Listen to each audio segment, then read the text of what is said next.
नमस्कार दोस्तों, fairy tales में आपका बहुत बहुत स्वागत है। आइए आज सुनते हैं मन्नू भंडारी जी की कहानी सयानी बुआ। सब पर मानो बुआ जी का व्यक्तित्व हावी है।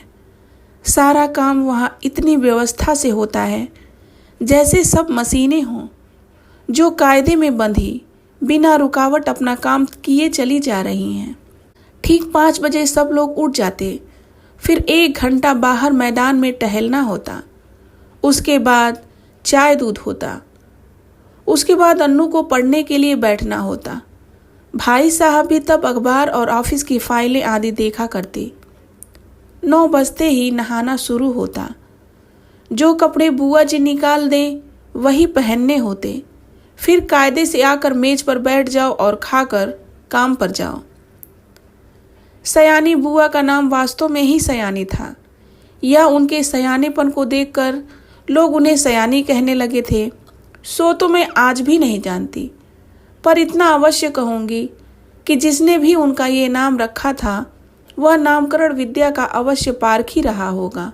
बचपन में ही वे समय की जितनी पाबंद थीं, अपना सामान संभाल कर रखने में जितनी पटु थीं और व्यवस्था की जितनी कायल थीं, उसे देखकर चकित हो जाना पड़ता था।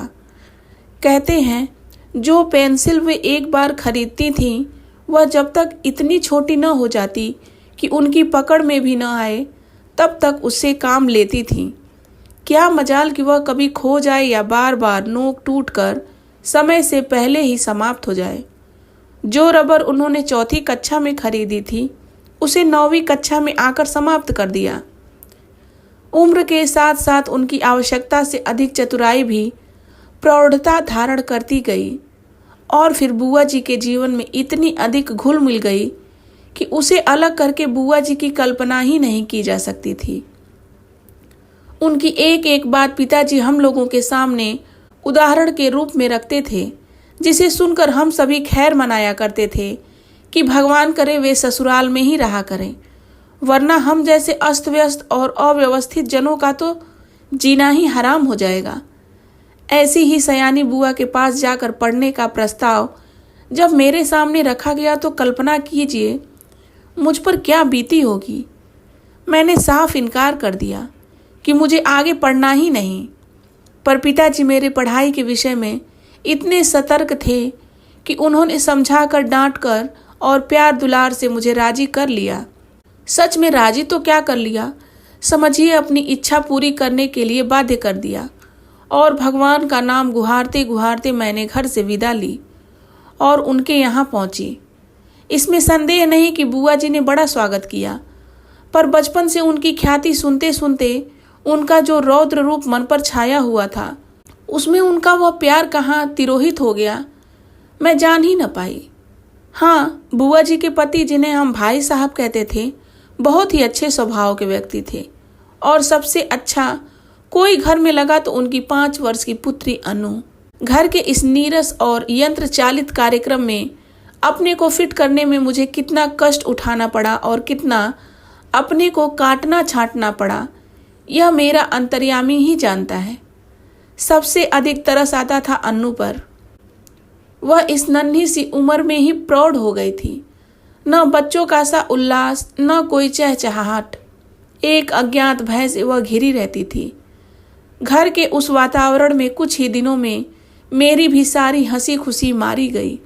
यूं बुआ जी की गृहस्थी जमे 15 वर्ष बीत चुके थे, पर उनके घर का सारा सामान देखकर लगता था मानो सब कुछ अभी कल ही खरीदा हो।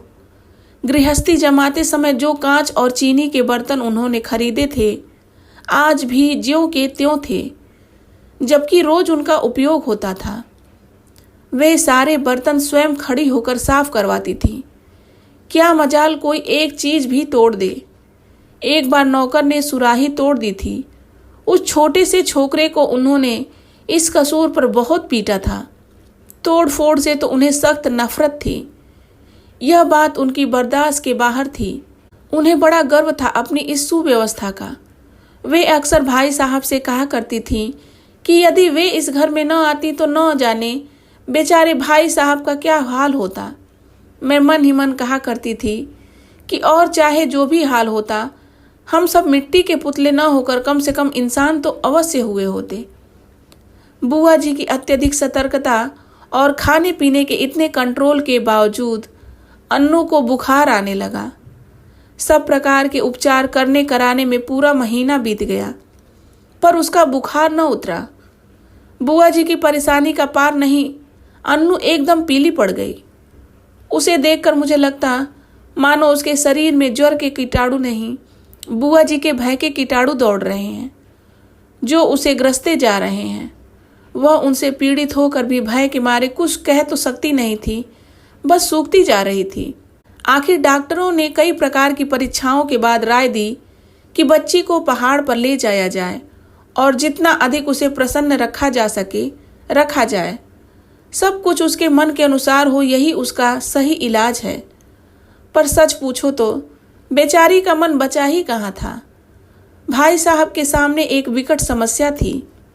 बुआ जी के रहते ये संभव नहीं था, क्योंकि अनजाने ही उनकी इच्छा के सामने किसी और की इच्छा चल ही नहीं सकती थी।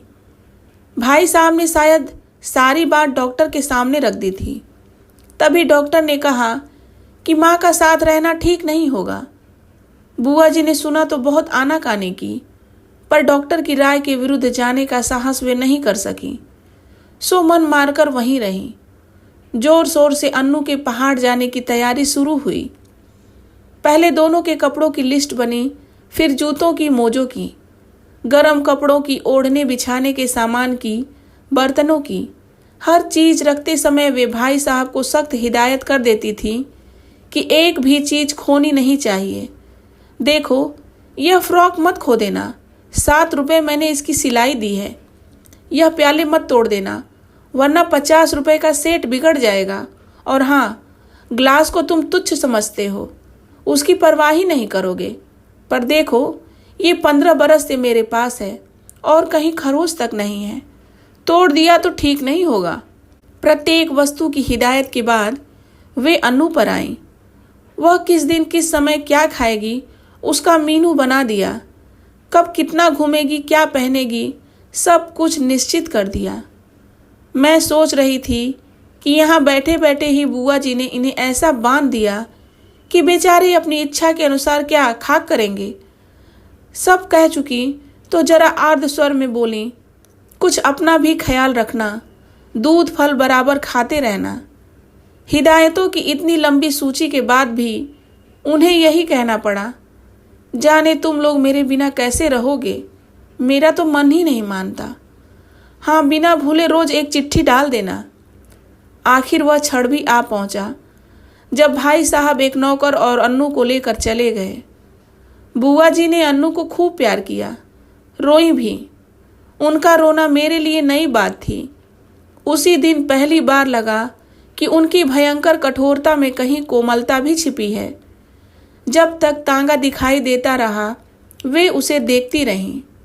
उसके बाद कुछ क्षण निर्जीव सी होकर पड़ी रहीं, पर दूसरे ही दिन से घर फिर वैसे ही चलने लगा। भाई साहब का पत्र रोज आता था, जिसमें अनु की तबीयत के समाचार रहते थे।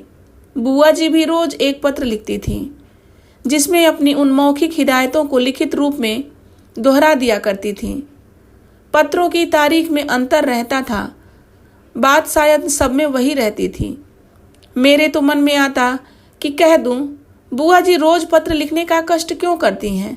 भाई साहब को लिख दीजिए कि एक पत्र गत्ते पर चिपका कर पलंग के सामने लटका लें और रोज सवेरे उठकर पढ़ लिया करें। पर इतना साहस था नहीं कि ये बात कह सकूं। करीब 1 महीने के बाद एक दिन भाई साहब का पत्र नहीं आया, दूसरे दिन भी नहीं आया। बुआ जी बड़ी चिंतित हो उठी। उस दिन उनका मन किसी भी काम में नहीं लगा। घर की कसी कसाई व्यवस्था कुछ शिथिल सी मालूम होने लगी। तीसरा दिन भी निकल गया। अब तो बुआ जी की चिंता का पार नहीं रहा।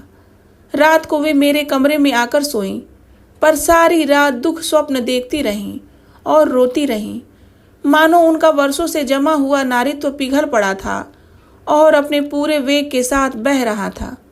वे बार बार कहती कि उन्होंने स्वप्न में देखा है कि भाई साहब अकेले चले आ रहे हैं, अन्नू साथ नहीं है। और उनकी आंखें भी लाल हैं और वे फूट फूट कर रो पड़ती। मैं तरह तरह से उन्हें आश्वासन देती, पर बस वे कुछ सुन नहीं रही थी। मेरा मन भी कुछ अन्नू के ख्याल से, कुछ बुआ जी की यह दशा देखकर बड़ा दुखी हो रहा था। तभी नौकर ने भाई साहब का पत्र ला कर दिया। बड़ी व्यग्रता से कांपते हाथों से उन्होंने उसे खोला और पढ़ने लगी। मैं भी सांस रोककर बुआ जी के मुंह की ओर देख रही थी कि एकाएक पत्र फेंक कर सिर पीटती बुआ जी चीख कर रो पड़ी। मैं धक रह गई। आगे कुछ सोचने का साहस ही नहीं होता था। आंखों के आगे अन्नू की भोली सी नन्ही सी तस्वीर घूम गई। तो क्या अब अन्नू सचमुच ही संसार में नहीं है? ये सब कैसे हो गया? मैंने साहस करके भाई साहब का पत्र उठाया। लिखा था, प्रिय सयानी, समझ में नहीं आता किस प्रकार तुम्हें यह पत्र लिखूं, किस मुंह से तुम्हें यह दुखद समाचार सुनाऊं। फिर भी रानी, तुम इस चोट को धैर्यपूर्वक सह लेना। जीवन में दुख की घड़ियां भी आती हैं और उन्हें साहसपूर्वक सहने में भी जीवन की महानता है। ये संसार नश्वर है।